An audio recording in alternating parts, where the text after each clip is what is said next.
মহামারী আর দুর্ভিক্ষের জন্য আফ্রিকার অন্যতম দেশ মালির নাম প্রায়ই আসে খবরের কাগজে। তবে অনুন্নত এই কৃষি নির্ভর দেশটিতে রয়েছে ঐতিহাসিক এক মসজিদ। মাটির তৈরি যে মসজিদটি দেখতে প্রায় প্রতিদিনই ভিড় করেন পর্যটকরা। শুধু বালি, মাটি আর পানির সাহায্যে নির্মিত মসজিদটি টিকে আছে প্রায় 700 বছর।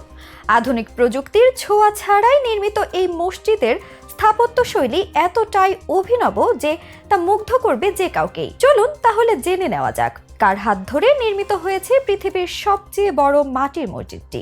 মাটি দিয়ে নির্মিত হলেও কিভাবে মসজিদটি ঝড় ঝঞ্ঝা সহ্য করে টিকে আছে শত শত বছর ধরে। কাদা মাটি দিয়ে নির্মিত বিশ্বের সবচেয়ে বড় এই মসজিদের নাম গ্র্যান্ড মস্ক অফ জেনি। মালির ছোট্ট একটি গ্রামে জেনিতে এটি অবস্থিত। শৈল্পিক স্থাপত্য হিসেবে বিশ্বের অনেক মসজিদের খ্যাতি আছে। এই শৈল্পিক সৌন্দর্য শুধু বর্তমানের আধুনিক সময়ের জন্যই নয়, আদি যুগ থেকে চলে আসছে। নির্মাণ শৈলীর দিক দিয়ে বিশ্বের শত শত বছরের পুরনো মসজিদ রয়েছে, এগুলো এখনো মানুষকে মুগ্ধ করে। এমন অনেক মসজিদের মধ্যে অন্যতম বিষয় হচ্ছে পৃথিবীর বুকে মাটি দিয়ে তৈরি এই গ্র্যান্ড মস্ক অফ জেনি। মসজিদটি নির্মাণকাল সম্পর্কে সঠিক তথ্য না পাওয়া গেলেও ধারণা হচ্ছে 1200 থেকে 1300 শতাব্দীর মধ্যবর্তী সময়ে তৈরি হয় মসজিদটি। জেনির 26তম শাসক কুনবোরোর হাতে মসজিদের মূল ভিত্তি স্থাপিত হয়। কুনবোরো রাজা হওয়ার পর ইসলাম ধর্ম গ্রহণ করেন। জেনির সাধারণ মানুষ তখন ব্যাপক উৎসাহে গ্রহণ করে নেন তাদের প্রথম মুসলমান শাসককে। কুনবোরো চিন্তা করলেন তার প্রজাদের ইবাদতের জন্য একটি মসজিদ দরকার, তাই ঠিক করলেন তার প্রাসাদ ভেঙে সে স্থানে নির্মাণ করবেন একটি মসজিদ। গ্রামের অভিজ্ঞ প্রকৌশলীকে ডেকে আনা হলো। সিদ্ধান্ত হলো মসজিদ তৈরিতে শুধু কাদা মাটি এবং গ্রামের সাধারণ জিনিসপত্র ব্যবহার করা হবে। মসজিদ নির্মাণ শেষে মসজিদের পূর্ব দিকে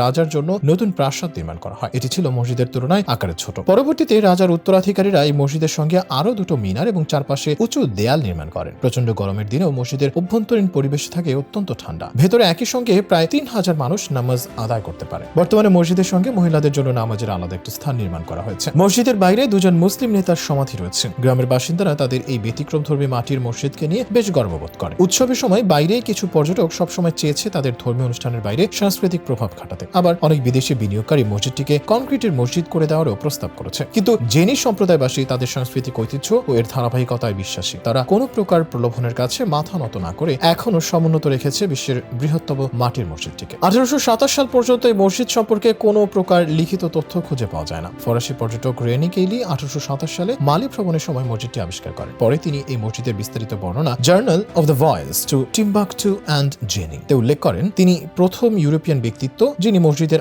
আদি অবয়ব ধ্বংস হওয়ার পূর্বে নিজের চোখে দেখেছিলেন। তিনি সফর শেষে তার প্রবন্ধে লেখেন, জেনি শহরে মাটির তৈরি একটি মসজিদ আছে। মসজিদটির দুই পাশে দুটো দর্শনীয় টাওয়ার রয়েছে, তবে মসজিদের অবস্থা খুবই আশঙ্কাজনক। এরপর থেকে মসজিদটি সম্পর্কে মানুষ জানতে পারে এবং এর প্রতি তাদের আগ্রহ বাড়তে থাকে। বানি নদীর তীরে অবস্থিত মসজিদটি 245 বাই 245 ফিট আয়তন বিশিষ্ট 3 ফুট উঁচু প্ল্যাটফর্মের উপর তৈরি। বর্ষাকালে বানি নদীর প্লাবিত পানি থেকে মসজিদটিকে সুরক্ষা করে এই প্ল্যাটফর্ম। মসজিদের দেয়ালগুলো তাল গাছের কাঠ দ্বারা নকশা করা। শুধু নকশা নয়, তাল গাছের কাঠ মসজিদের দেয়ালে এমনভাবে গেঁথে দেওয়া হয়েছে যাতে মাটির দেয়াল সহজে ধসে না পড়ে। এছাড়া শতাধিক মিনার সদৃশ ছোট ছোট কাঠামো রয়েছে। মধ্যযুগে আফ্রিকার এই অঞ্চলে ইসলামী শিক্ষা বিস্তারের প্রধান কেন্দ্র ছিল এই মসজিদটি। হাজার হাজার শিক্ষার্থী তখন কোরআন শিক্ষার জন্য এই মসজিদে আসত। প্রতি বছর স্থানীয় মুসলিম সম্প্রদায়ের উদ্যোগে মসজিদটির সংস্কার কাজ চলে। 2026 সালে 20 জানুয়ারি মসজিদের ছাদের একটি অংশ এবং 2009 সালে 5 নভেম্বর এর দক্ষিণ দিকের মিনারের একটি অংশ ধসে পড়লে দি আগা খান ট্রাস্ট কালচার নিজস্ব খরচে সংস্কার করে দেয়। 1988 সালে ইউনেস্কো মসজিদটি বিশ্ব ঐতিহ্য হিসেবে তালিকাভুক্ত করে।